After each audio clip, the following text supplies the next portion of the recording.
يا شيخ، زوجتي لا تطيعني فأضربها ضربا شديدا حتى أنني أحدثت فيها بعض الإصابات، فهل يجوز لي أن أضربها إذا عصتني؟ وكيف تكون طريقة الضرب؟ وما هو الضرب الجائز في ذلك الذي أخبر الله تعالى عنه قال: واللاتي تخافون نشوزهن فعظوهن واهجروهن في المضاجع واضربوهن. فكيف يكون الضرب؟ حبيبي في الله، تعالى أعلمك كيف تضرب زوجتك إذا عصتك، فابقوا معنا. الحمد لله والصلاة والسلام على رسول الله، وبعد.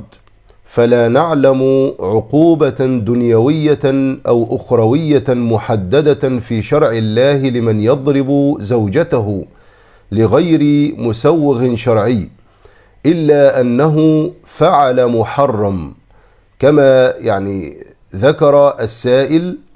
وإذا كان الحال كذلك فإن فاعله يستحق التعزير، والتعزير هذا عقوبة يجتهد الإمام فيها أو في تحديدها حسب الذنب وحسب ما تقتضيه المصلحة. قال الشيخ خليل ابن إسحاق: وعزر الإمام لمعصية الله تعالى أو لحق أدمي. يعني الإمام أو من يقوم على المسلمين إذا جاءته شكوى أن رجلا يضرب زوجته، يأتي به يعزره ويكلمه ويعاقبه على ذلك، فإن عاد فالإمام له الرأي والقول في هذه المسألة. وقال في كشف القناع: والتعزير يكون على فعل المحرمات وعلى ترك الواجبات. وإذا ضرب الرجل زوجته فأحدث ذلك كسر عظم مثلا أو جرح مثلا في عضو من الأعضاء، هل يقتص منه لها؟ يعني هو لو عورها مثلا أو ضربها كسر عظم مثلا، هل ناخد حقها منه؟ سبق الجواب عن ذلك في فتوى أيضا لهيئة كبار العلماء، فقالوا ليس من حق الزوج أن يضرب زوجته ضربا مبرحا يكسر عظما أو يجرح عضوا، فإذا ما حصل منه هذا الاعتداء فيقتص لها منه، ناخد لها حقها منه. قال في الإنصاف، وهو من كتب الحنابلة: ونقل أبو طالب: لا قصاص بين المرأة وزوجها في أدب يؤدبها به، فإن اعتدى أو جرح أو كسر يقتص منه. انتهى كلامه. وقال في أسنى المطالب من كتب الشافعية: فإن مات بتعزير الإمام ضمنه ضمان شبه العمد، وكذا يضمن كذلك زوج ومعلم وأب أو وأم ونحو ذلك بتعزيرهم للزوجة والصغير ونحوه. وإن أذن الأب فيه للمعلم، فإن أسرف المعزر وظهر منه قصد القتل بأن ضرب مثلا بما يقتل غالبا فالقصاص يلزمه. يعني إذا كان الرجل يضرب مثلا بسكين، إذا كان يضرب زوجته مثلا بحديدة ثقيلة، إذا كان يضربها مثلا بآلة حادة تقتل، فهذا حكمه حكم القتل شبه العمد. كذلك المعلم أيضا إذا ضرب الطالب مثلا بشيء يقتل دائما، وليكن حديدة ثقيلة أو سكين أو شيء يقتل عادة، فيلزمه القصاص منه.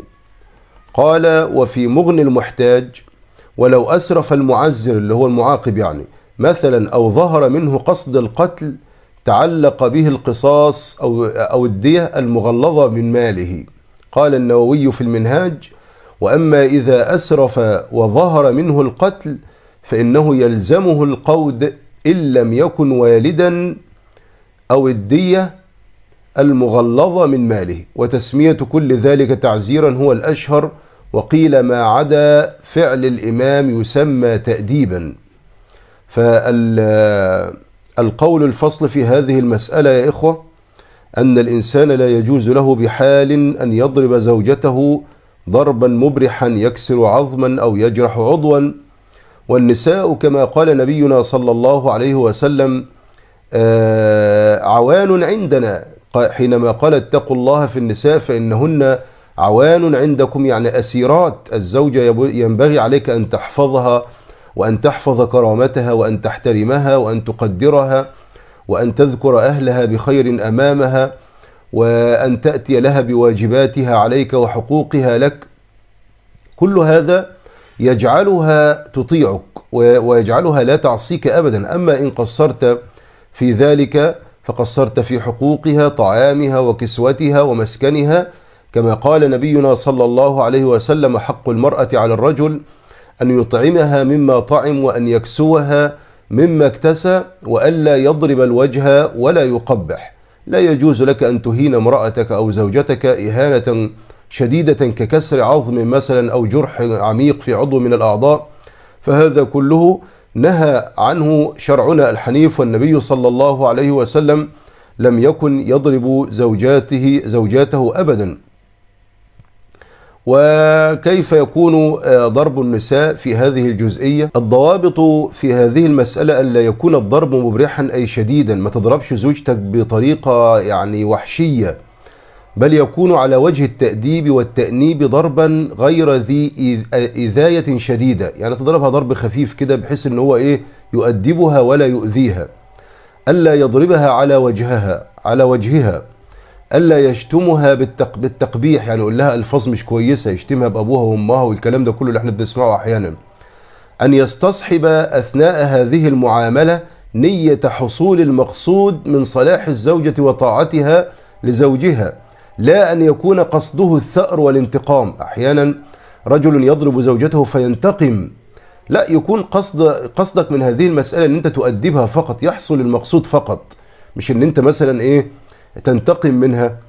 أن يكف عن هذه المعاملة عند حصول المقصود. خلاص زوجتك أطاعتك وسمعت كلامك وبدأ منها ما يرضيك، لا يجوز لك أن أنت تتمادى بقى في الأمر ده وكل شوية تضرب.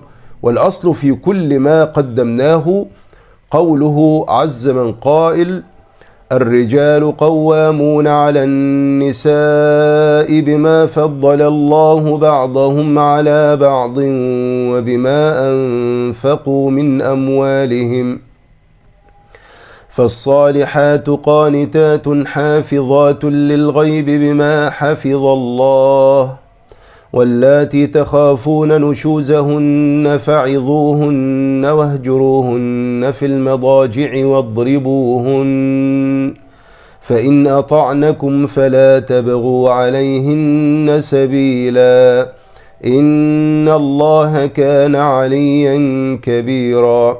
وثبت عن نبينا صلى الله عليه وسلم في حجة الوداع أنه قال: ألا واستوصوا بالنساء خيرا فإنما هن عوان عندكم ليس تملكون منهن شيئا غير ذلك إلا أن يأتين بفاحشة مبينة، فإن فعلن فاهجروهن في المضاجع واضربوهن ضربا غير مبرح، فإن أطعنكم فلا تبغوا عليهن سبيلا. شوف، فإن أطعنكم، لما زوجتك تسمع كلامك وترتضي، خلاص الأمر يعني كل زي ما بيقولوا اسمع وعدي، خلاص الموضوع خلص. نشوف يعني يعني الإنسان يلتقي مع زوجته في رأيها وتلتقي معه في رأيه، وننسى اللي فات ونفتح صفحة جديدة كما يقولون. ونسأل الله تبارك وتعالى أن يحفظ علينا نساءنا، وأن يرزقهن برنا وطاعتنا، وأن يجمعنا بهم في جنات النعيم. وصلى الله على نبينا محمد وآله وصحبه وسلم، وجزاكم الله خيرا. وتابعونا في حلقات عدة قادمة نافعة بإذن الله تبارك وتعالى. وسلام الله عليكم ورحمته وبركاته.